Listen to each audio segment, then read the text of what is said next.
So recently ঘটনা হইতেছে মাধ্যমিক ও উচ্চ মাধ্যমিক বোর্ডের আমন্ত্রণে ঢাকা বোর্ডে গিয়েছিলাম এইচএসসির খাতা আনতে।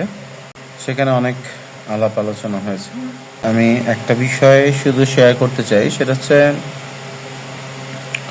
ওনারা খুব ক্লিয়ারলি আমাদেরকে মেসেজটা দিয়ে দিয়েছে যে এখন থেকে রিটেন পার্টে সরাসরি একটা প্যারাগ্রাফ অথবা একটা লেটার অথবা একটা কম্পোজিশন অথবা একটা স্টোরি আমরা জাস্ট মেমোরাইজ করি এবং খাতাতে উগড়ে দিই।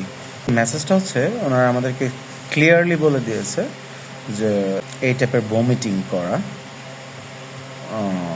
এতে মার্কস যাতে তুলনামূলক কম দেওয়া হয়, রাদার যদি কেউ নিজের স্কিল, নিজের লেখার ক্যাপাবিলিটিস দিয়ে যদি লিখে, তো সেই ক্ষেত্রে তাদেরকে যাতে মার্কসটা কম্পারেটিভলি একটু বেশি দেওয়া হয়।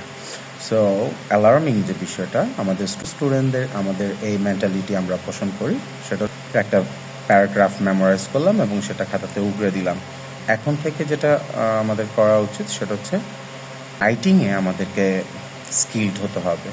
রাইটিংয়ে স্কিলড হওয়া ছাড়া সামনে আমাদের আর উপায় নাই। সো ওইভাবে খাতা কাটতেছি। সো দেখা যাক।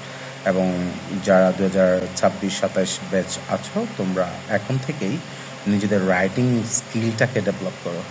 আদারওয়াইজ সামনে ভালো রেজাল্ট আশা করাটা বেশ কঠিন বলেই হবে আমার মনে হচ্ছে। So thank you.